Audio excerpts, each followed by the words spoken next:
Police mistake black general for criminal. Her call to the Pentagon destroyed their careers. Imagine being humiliated in front of the world.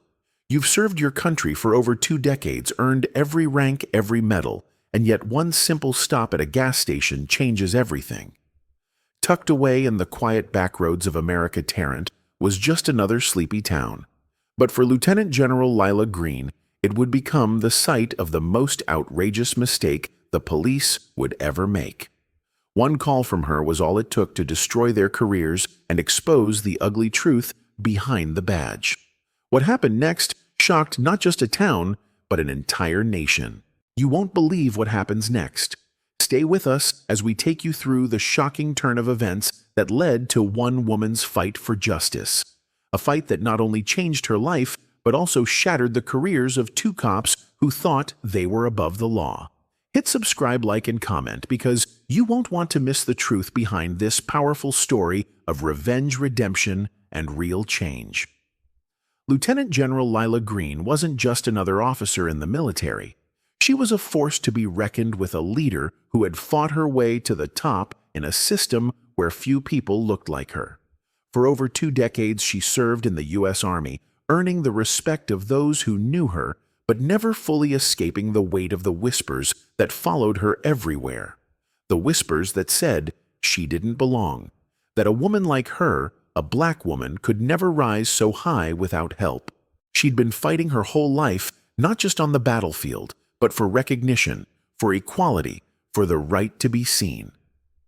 On a bright Tuesday morning, Lila found herself on a long stretch of highway, headed toward a top-secret meeting at Barksdale Air Force Base. She didn't have her usual security detail, just her rental car, a phone call to make, and a looming deadline. She wasn't used to being alone, but today she relished the quiet. It was supposed to be just another routine drive. But halfway through the journey, somewhere between the empty roads of Mosswood and the distant hum of Lake Charles, Lila's phone signal started to drop. Her eyes darted over the horizon. She had to make the call right now. She pulled into an old forgotten gas station called Kelly's Fuel and Food, a place so worn down it looked like it hadn't been used in decades. But it would have to do. Lila parked her car and stepped out, her secure phone in hand, trying to get better reception. It wasn't a place where military brass would typically stop. But then again, Lila didn't need to look the part. She didn't need the uniform or the flashy car. Just a woman in plain jeans and sneakers, a ball cap pulled low over her hair, doing her job like anyone else. She had no idea that her presence there, just a woman making a phone call, would set the wheels of fate into motion. As she stood there speaking in quiet tones with someone at the Pentagon, something else was brewing inside the gas station. Inside behind the counter, Paula Harris, a woman in her mid-50s with a permanent frown, watched Lila. She didn't see a highly decorated general. She didn't see a leader. What she saw was trouble. Paula's gaze lingered too long on Lila, and she saw an opportunity to call the cops. She picked up the phone, her voice low but urgent. "We've got a suspicious woman at the pumps. She's acting strange, might be on drugs. You better come check it out." Just like that, the rumor was out. And soon Lila would be faced with something she never expected, a fight that wasn't just about her identity, but about her very right to exist as she was. In a town like Mosswood, nothing ever happens. It's small, sleepy, and forgotten. But not today. Within minutes, 2 officers, Officer Mark Johnson and Officer Casey Brooks, cruised toward the gas station with flashing lights, ready to make their move. They didn't know who she was. They didn't care. To them, she was just another person to intimidate. And that's when the nightmare began. As Lila stood there, the hum of the Pentagon's voice crackling through her phone, she couldn't shake the feeling that something was off. Her training kicked in, and her eyes scanned the parking lot, the few locals milling around, but she stayed focused on her mission. But before she could even finish her sentence, the sound of screeching tires interrupted her 2 police cruisers, barreling into the lot, their lights flashing. The calm of the moment shattered. The officers wasted no time. The first one, Officer Mark Johnson, was a stocky man in his 30s, his badge shining like it was the only thing he valued. He jumped out of his car like a man on a mission, his hand immediately going for his holster. His partner, Casey Brooks, was younger, eager, and hungry for something to break the monotony of this sleepy town. They saw Lila, and immediately something about her rubbed them the wrong way. "Ma'am, step away from the vehicle." Officer Johnson barked, his tone sharp, unyielding. No greeting, no good afternoon, just command. Lila's military training kicked in.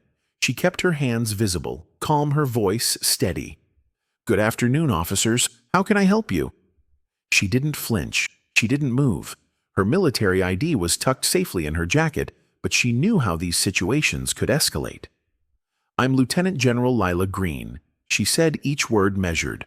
"I'm on official business and I need to finish my call." She could feel the weight of their eyes on her, but she wasn't backing down. But Johnson wasn't listening. He had already made up his mind. "Your license and registration now?"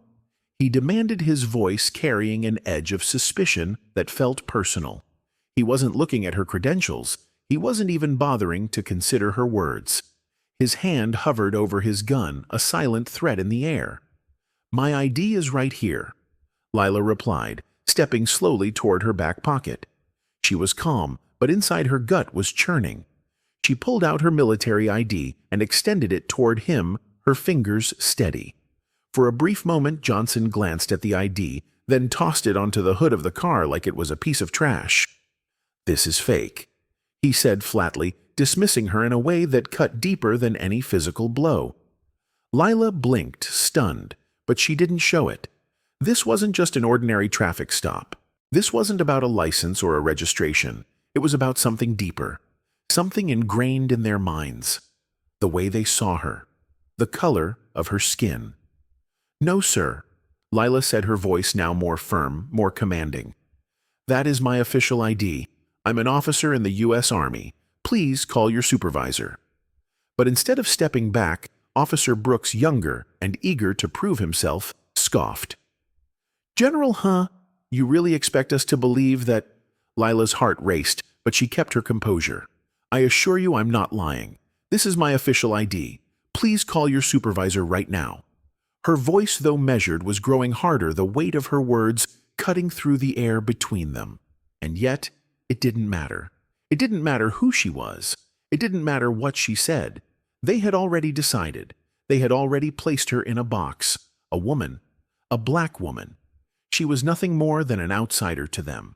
Officer Johnson stepped forward, his hand still hovering near his holster, his eyes cold. "I don't care who you are," he muttered. "I'm not buying it." He reached for his cuffs. "You're coming with us." Lila's training screamed at her to de-escalate, to stand down, but everything inside her screamed back, this was wrong. This wasn't how it was supposed to go. "You're making a mistake," she said calmly but firmly. "I am not resisting. You're unlawfully detaining me." She was trying to stay measured, but anger simmered beneath the surface. Johnson didn't even look at her as he grabbed her arm. "Turn around," he barked. The cuffs snapped tightly onto her wrists, and it felt like the world had stopped. Lila didn't move. She didn't fight. But inside her mind was racing. Every moment she had fought for, every decision she had made to rise in the military, to prove herself, every moment that had brought her here was now in jeopardy. Her career, her dignity, it all came crashing down in a moment that felt like it was never supposed to happen. As Johnson and Brooks shoved her against the side of her car, the small crowd that had begun to gather murmured some whispering, some pulling out their phones to record the moment. They were watching a woman, a general, being dragged to the ground. The pain wasn't in the cuffs or the rough treatment. It wasn't in the fact that she was being humiliated. It was in the fact that no one stood up, not one person, not one voice raised to say this was wrong. As Lila's secure phone fell to the ground, the voice at the other end of the line became frantic. General Green, do you copy?" But the officers didn't notice, or maybe they didn't care. It was only when Lila's phone hit the gravel, the connection breaking, that the true gravity of the situation sank in. This wasn't just about her, it was about something bigger, something they didn't understand yet. This wasn't just a mistake. This was a message, one that she wasn't going to let stand. The officers had no idea that in a matter of minutes, the world would be watching. As Lila sat on the cold, cracked pavement, her wrists aching from the cuffs, she couldn't help but think about the past 2 decades, the battles she fought, the leaders she advised, the countless hours spent earning the respect of the people who would never see her as equal. All of it was now reduced to a humiliating moment in a forgotten gas station. But beneath the anger, beneath the shame, something else was building inside her. A fire. It wasn't the first time she'd been underestimated, but it was the first time it had been this blatant, this personal. They had no idea who they were dealing with. Officer Johnson and Brooks didn't see her as a general. They saw her as someone to break, but they weren't prepared for what would come next. Lila took a slow breath. The pain in her wrists wasn't just physical. It was the weight of every injustice she'd ever faced, every time someone doubted her ability, her worth. The sting of being told no when she knew she was better than them all. And now she was about to make them feel that sting too. The first thing she did was clear her head. She needed to think, to plan. She wasn't going to let this go. This wasn't just about what happened here in Mosswood. It was about something bigger. It was about the system that allowed this to happen. The system that gave these officers power.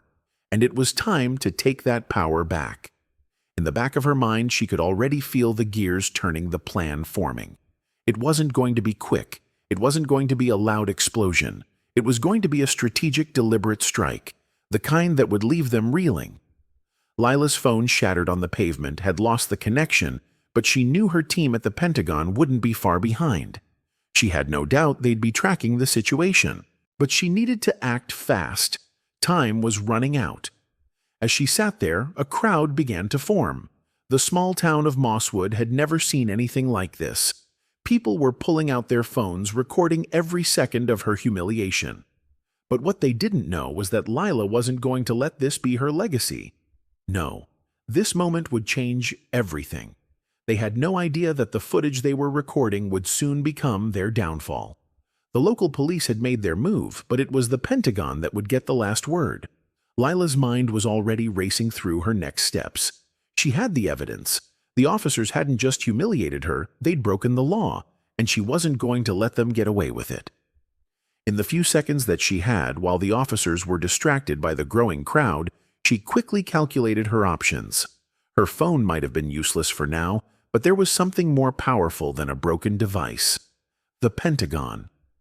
She had their full backing, and this incident would be her proof, a tool to expose not just the officers, but the system that let this happen.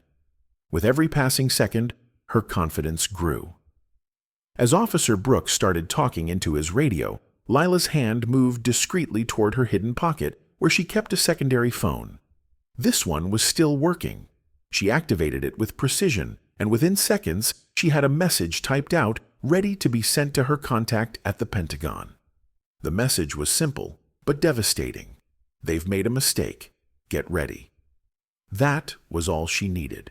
Her team would move fast. They had connections in high places, and she wasn't about to let these officers walk away unscathed.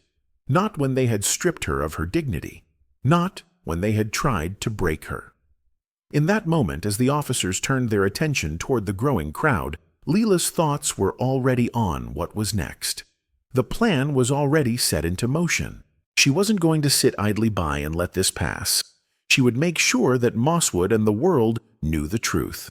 The officers had already made a mistake, and now Lila was about to show them just how much they had underestimated her.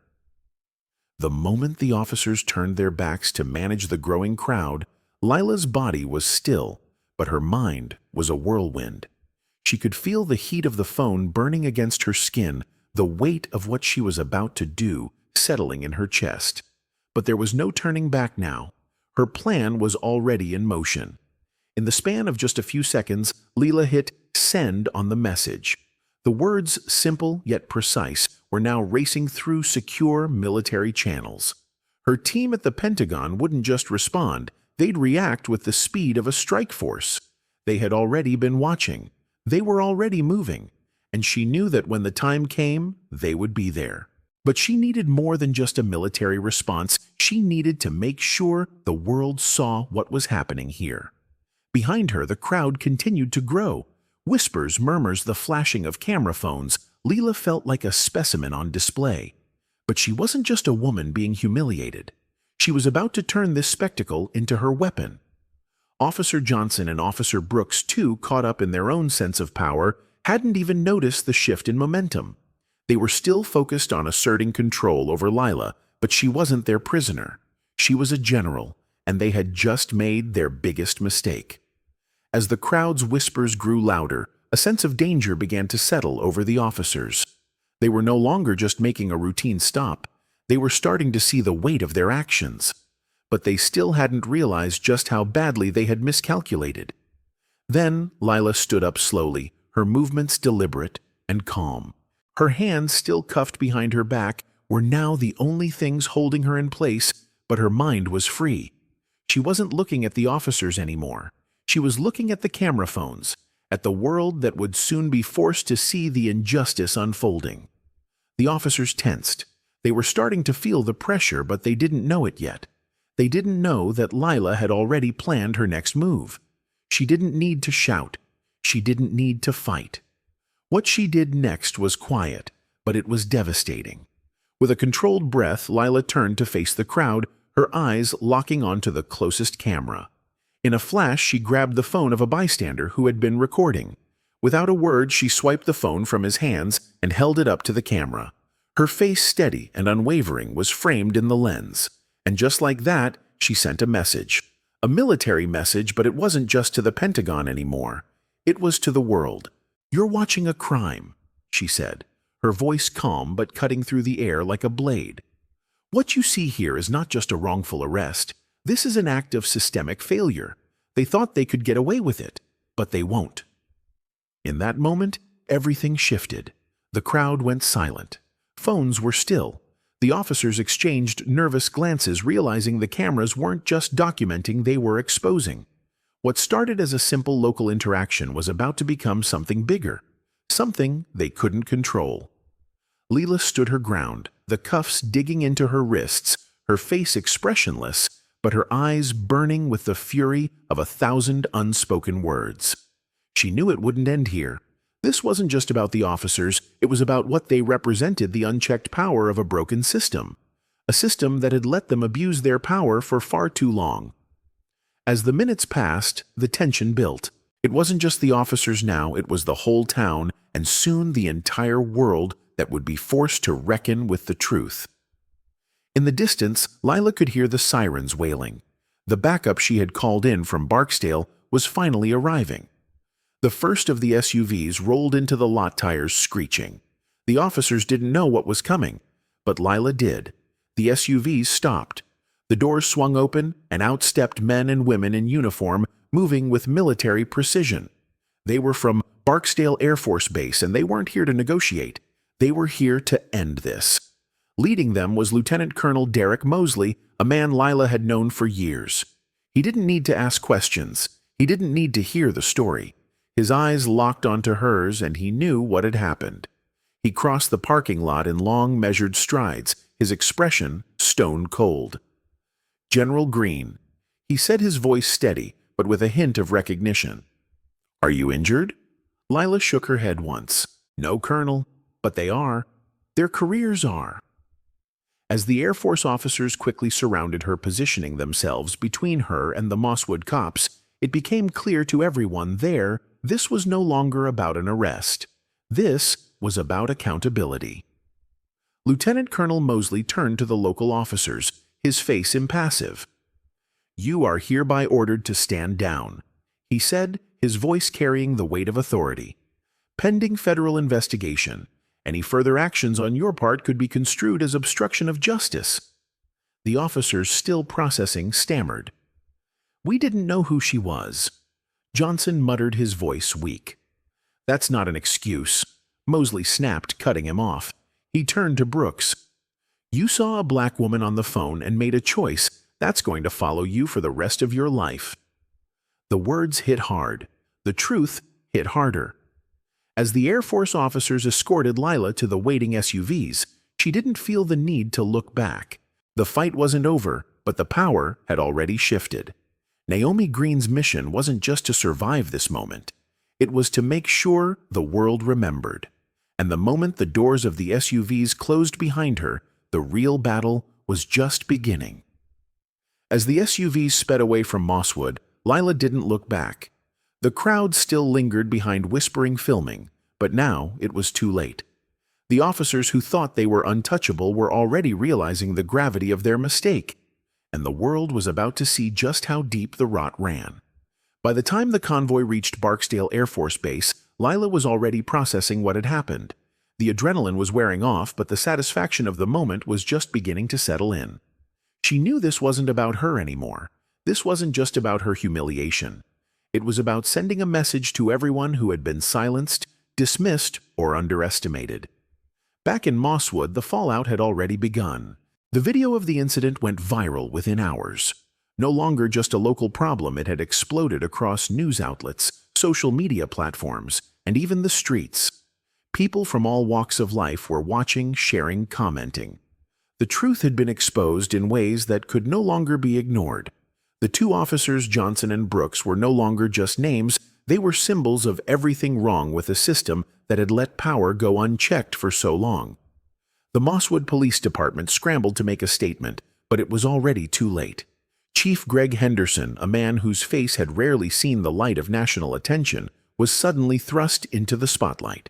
At a press conference, the chief fumbled through his words. "We regret the misunderstanding." He stammered, beads of sweat rolling down his face. The officers involved have been placed on administrative leave pending an internal review. But no one was buying it. The cameras, the reporters, they were all focused on one thing: the truth. The incident wasn't about a misunderstanding. It was about racial profiling. It was about how a black woman, one of the highest-ranking military officers in the country, was treated as a criminal simply because of her race and gender. It was about abuse of power, and the world had seen it. As the media storm raged on, a new wave of support began to pour in. Civil rights organizations, veterans groups, and even politicians across the country began to speak out. The Pentagon had already begun its own investigation, and soon federal officials were working behind the scenes to make sure this wouldn't be swept under the rug. Meanwhile, back in Mosswood, the police department was trying to play damage control. Chief Henderson's weak statement wasn't enough to hold back the tide of public outrage. By the end of the day, anonymous sources had leaked prior complaints about Officer Johnson and Brooks. They weren't new to this. They had a history, a pattern of excessive force, racial profiling, and abuse, things that had been quietly brushed under the rug for years. Not anymore. The department was forced to act. Both officers were placed on indefinite leave, but the damage had already been done. Their names, once little more than a footnote in the quiet town of Mosswood, were now trending nationwide. Their past, their actions, all of it was coming to light. They were facing not just a federal investigation, but a complete collapse of their careers. And they knew it. At Barksdale, Lila sat in a room with her lawyers and Pentagon officials. She listened to their reassurances, their carefully worded statements about the ongoing investigation. But she wasn't listening. She was already looking ahead, to the next step, to the bigger picture. "This isn't over," she told them, her voice steady but intense. "This is just the beginning." She didn't need the accolades or the thanks. What she needed was change. Real, lasting change. Outside, the press was already gathering. The world was watching. And Lila Green was ready to make sure everyone saw exactly what happened when a system tried to break a woman who refused to be broken. When she stood at the podium for her press conference, her words cut through the air like a blade. "I didn't come here for an apology."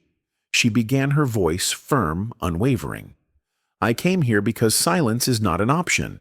Not for me, not for anyone who has ever been dismissed, ignored, or oppressed. The truth matters. Accountability matters. Human dignity matters. And none of these things are negotiable."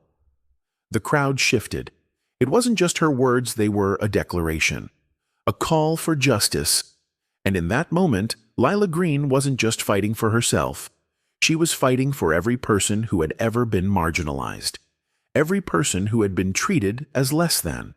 The world had just woken up. And this wasn't going to be forgotten. As Lila left the podium, the cameras flashed and the crowd erupted into applause. It wasn't a victory. Not yet. But it was the beginning of something new, something powerful, something that couldn't be undone. As the dust settled and the world moved on to the next headline, there was something undeniable that remained from Lila Green's fight. It wasn't the viral videos, the media storm, or even the investigations that followed. It was the powerful, quiet truth that reverberated through every moment of her struggle. Silence can be louder than 1,000 voices. Lila didn't raise her voice to be heard. She didn't fight with her fists, nor did she demand justice from those who would never give it. Instead, she let the system expose itself. The officers thought they were untouchable, operating in a small town where nothing ever happened. But Lila's refusal to back down, her insistence on being seen, forced them into a reckoning they couldn't escape. This wasn't just a victory for one woman. This was a victory for every person who has ever been pushed aside, every person who has been judged by the color of their skin or the sound of their voice. It was a reminder that sometimes the most dangerous thing you can do is refuse to be invisible. And the world. The world will see that. The lesson here is simple yet profound. Don't let them decide your worth. Don't let anyone, no matter how powerful, convince you that you're less than you are. Lila didn't let her circumstances define her, and in doing so, she turned a humiliating encounter into a movement that exposed not just the officers, but the deeply entrenched systems that allowed them to act with impunity. This story isn't just about racial injustice or about one woman's fight against police abuse. It's about taking back control. It's about recognizing that in a world full of noise, your silence, your strength, and your refusal to bow down can be a powerful catalyst for change. Lila Green didn't just make the officers regret their actions. She made the entire system regret underestimating her. And that in itself is the most powerful lesson we can take away. Change starts when we stop being afraid to show who we really are. When we stop accepting the narrative that others write for us and start writing our own stories. Change doesn't happen overnight. It doesn't come from silence. It comes from standing up, from refusing to be overlooked, from forcing the world to see you for who you truly are. Lila Green didn't just fight for herself. She fought for every single person who has been made invisible, who has been silenced, who has been dismissed. And the message she sent is clear: we will not be silenced anymore. Now it's your turn. If Lila's story has moved you, if it sparked something inside, you don't let it fade away. Share this story. Spread the truth. Speak up when you see injustice. We all have a part to play in this fight. Like, comment, and share, because every voice counts. And remember, real change begins when you refuse to stay quiet. We all have the power to turn a moment of defeat into a movement. Don't just watch, be a part of the change.